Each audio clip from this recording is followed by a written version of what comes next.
La revolución industrial. A una revolución se le alude a cambios profundos que ocurren en las sociedades. Las revoluciones pueden abarcar más de un aspecto y pueden tener diferentes tiempos de gestación y de duración. Tiempo y espacio. La edad contemporánea se inició a fines del siglo XVIII con una serie de transformaciones económicas, sociales, intelectuales y políticas que dieron forma a las sociedades actuales. La revolución industrial dio origen al sistema económico capitalista industrial. La revolución francesa quebró los pilares de la monarquía absoluta y de la sociedad del antiguo régimen, y la revolución de la independencia americana terminó con el sistema colonial hispano. Agricultura con capacidad productiva estable. La principal actividad económica antes de la revolución era la agricultura. La modalidad de producción más extendida era el cultivo de rotación trienal, un sistema que hacía que la capacidad de producción no siempre asegurara el sustento y la población se vio afectada por frecuentes hambrunas. Manufactura artesanal. Las formas predominantes de producción eran el pequeño taller artesanal, el sistema doméstico a domicilio y la gran manufactura urbana. Las manufacturas eran caras y escasas. Una población afectada por hambrunas y epidemias. El crecimiento de la población era discontinuo. Periódicamente la población se veía afectada por las malas cosechas que provocaban escasez de alimentos, hambrunas y por lo tanto un aumento en la mortalidad. ¿Por qué Inglaterra? Inglaterra era un país que estaba bien preparado para generar un impulso industrial sin precedentes, porque allí se combinaban una serie de factores: una agricultura próspera, un sector manufacturero desarrollado y un importante comercio de ultramar. La recuperación agrícola precede a la industrialización. A principios del siglo XVIII se incorporaron algunos cambios técnicos en el trabajo agrícola y se crearon leyes que posibilitaron un gran desarrollo en la agricultura. Este desarrollo fue el antecedente de la revolución industrial. Leyes sobre el crecimiento de tierras. El Parlamento inglés votó una gran cantidad de leyes que establecieron el crecimiento de los campos abiertos a partir del año 1700. Surgieron así las propiedades cerradas, que quedaron a manos de quienes contaban con los recursos económicos necesarios para acercarlas. Se produjo un reagrupamiento de parcelas de un mismo propietario en lotes continuos. Mejoras en el trabajo agrícola. Los propietarios buscaron nuevos métodos para explotar la tierra sin que se agotara. Se perfeccionaron instrumentos como el arado, se utilizaron abonos para fertilizar el suelo y se reemplazaron las herramientas de madera por las de hierro. Consecuencias de los cambios en la agricultura, trabajadores y alimentos. Una creciente cantidad de campesinos tuvo que abandonar las zonas rurales y se trasladó hacia la ciudad. Otros permanecieron trabajando para los terratenientes a cambio de un salario. Los pequeños propietarios se vieron obligados a vender sus tierras a los terratenientes porque carecían de medios para cercar sus propiedades. Los campesinos más pobres perdieron la posibilidad de mantener sus animales y tuvieron que venderlos. La utilización de nuevas fuentes de energía. Inicialmente, la energía provenía de la tracción humana o animal, molinos de agua o de viento. El uso de la máquina de vapor creció la capacidad de producir. Esta máquina de vapor estaba inventada por Thomas Newcomen y puesta en funcionamiento por John Watt.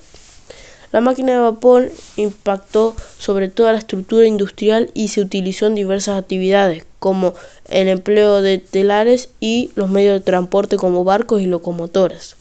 Permitía que se movieran de forma automática. También se puede destacar otra innovación fundamental, que fue la sustitución de carbón vegetal por carbón mineral, ya que la leña era el combustible tradicional, pero su uso agotaba todos los bosques. La revolución industrial se caracterizó por una aparición de nuevas técnicas y artefactos utilizados en la producción. Estas innovaciones técnicas aumentaron notoriamente la producción textil y implicaron el surgimiento de las máquinas y la utilización de nuevas fuentes de energía. Las máquinas reemplazaron el trabajo manual y fueron aplicadas en la industria textil, como el telar mecánico, que permitió obtener mayor cantidad de telas en menor tiempo, y también en la industria metalúrgica. Algunas ventajas del empleo de maquinaria fueron que se ahorraba tiempo y permitía sustituir materias primas escasas por otras más abundantes. La revolución industrial provocó la aparición de las fábricas como un nuevo ámbito de producción. Las primeras fábricas fueron establecimientos textiles. El trabajo en las fábricas implicaba una nueva forma de organizar la producción, una disciplina estricta donde no se podía mover del puesto de al lado de las máquinas y cumplía extensos horarios. El surgimiento de las fábricas también determinó el fin de antiguos gremios. El control de los precios y calidad sería ejercido por los empresarios, quienes eran dueños de las fábricas, las materias primas y las maquinarias. Cambios en la estructura económica. Inglaterra se convirtió en el primer país industrializado. La economía de un país se basaba en industria y no en la agricultura. La sociedad superó el problema de las crisis por la escasez de alimentos. Una de las condiciones esenciales para el desarrollo de la revolución industrial fue la existencia del capital en forma de bienes de producción. El capital provenía de diversos orígenes. Los pioneros de la industria textil. Estas personas tenían un conocimiento práctico y un pequeño capital. Montaban establecimientos modestos donde aplicaban las nuevas técnicas. Las industrias del hierro y las maquinarias requerían mayores inversiones y fueron fundadas por los ricos mercaderes y también por grandes propietarios del campo. Para que se produjera la industrialización fue necesario que Inglaterra adquiriera una cantidad importante de bienes de producción. La nueva industria contó con el apoyo del Estado. Se prohibió la importación de las telas de algodón, se dictaron leyes que fijaban los salarios máximos y no los mínimos, y se prohibieron las asociaciones obreras que pedían aumentos. El desarrollo de los medios de transporte. El desarrollo de las vías de comunicación fue una condición necesaria para la industrialización. La construcción de canales y carreteras obedeció a esta necesidad. En el siglo XIX se creó el ferrocarril. George Stephenson puso en funcionamiento en Inglaterra el primer ferrocarril del mundo impulsado por una locomotora de vapor. El desarrollo del ferrocarril estimuló el desarrollo de otras industrias. En 1807 Robert Fulton construyó en Estados Unidos el primer navío de vapor. Los barcos de vapor se utilizaron inicialmente para navegar en lagos, luego en ríos y finalmente en los océanos. Las ciudades industriales. Entre fines del siglo XVIII y las primeras décadas del siglo XIX, la población inglesa se duplicó. La mayor parte de la población vivía en las ciudades y se dedicaba a las actividades industriales y a los servicios. La localización de las industrias en las ciudades fue la promotora de la urbanización. La difusión de la industrialización. Inglaterra se convirtió en el taller del mundo, gran potencia naval y exportadora masiva de productos industriales. La industrialización adquirió tal intensidad que algunos especialistas consideran que se trató de una segunda revolución industrial. En esta segunda etapa, Inglaterra perdió gradualmente su superioridad exclusiva. La industrialización avanzó por Europa Occidental, los Estados Unidos y el Japón. Ferrocarriles y barcos de vapor. Ferrocarril favoreció la integración económica ya que permitió el desplazamiento rápido de personas y productos.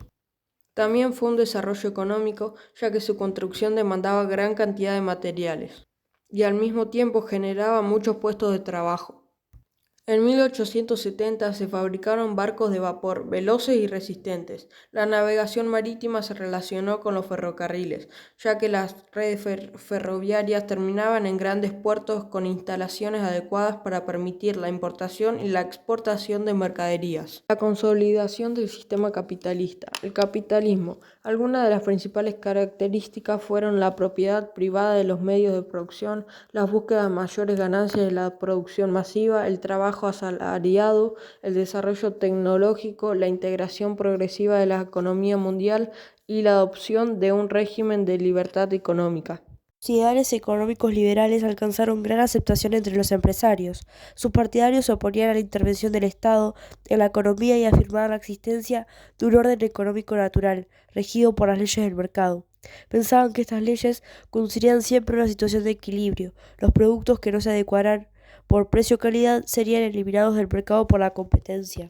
Con esa idea defendían la fórmula dejar hacer, dejar pasar. Entre 1850 y 1873 no existieron barreras arancelarias entre los países europeos. Fue la época de oro del libre cambio y el periodo en el que Inglaterra se transformó en la potencia que defendía estas ideas. En 1873 se produjo una crisis económica que provocó la caída del comercio internacional y puso fin al libre cambio.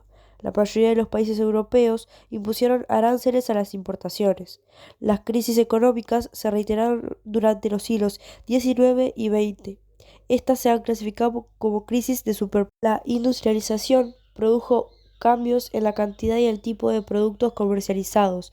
Hasta el siglo XVII, los principales productos del comercio internacional fueron las especies, los metales preciosos, entre otros, pero a partir de la industrialización, los alimentos y las materias primas concentraron el mayor interés de los países. Desde fines del siglo XVIII y hasta 1913, el tráfico del mercado mundial se multiplicó más de 50 veces. La organización del mercado mundial reflejó una especialización en las actividades productivas de los países.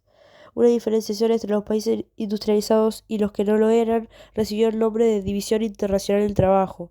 Los países industrializados impusieron condiciones de producción Hacia 1913, los 4 países industriales más poderosos producían alrededor del 72% de los productos manufacturados del mundo. En el siglo XX, la División Internacional del Trabajo generaba desequilibrios en el comercio mundial y que esto perjudicaba a los países no industrializados, como los de América Latina. En 1930 se produjo una gran crisis que afectó la economía a nivel mundial. La revolución industrial determinó la aparición de nuevos sectores sociales. La burguesía industrial, integrada por los empresarios, dueños de las maquinarias y de las fábricas, y el proletariado, los obreros de fábricas, dueños únicamente de su fuerza de trabajo. El ritmo de trabajo en la fábrica era muy duro, con jornadas muy extensas y los salarios muy bajos. Las fábricas no tenían buena ventilación, los obreros trabajaban bajo la estricta vigilancia de los capataces y eran multados con reducciones de salario o despidos si no cumplían con los reglamentos. En los primeros tiempos no existía una legislación social que protegiera a los trabajadores. Hacia 1811 las protestas adquirieron características violentas. Los obreros veían a las máquinas como símbolo de su situación y organizaron motines para destruirlas. Este movimiento recibió el nombre de ludita o ludismo por Ned Ludd.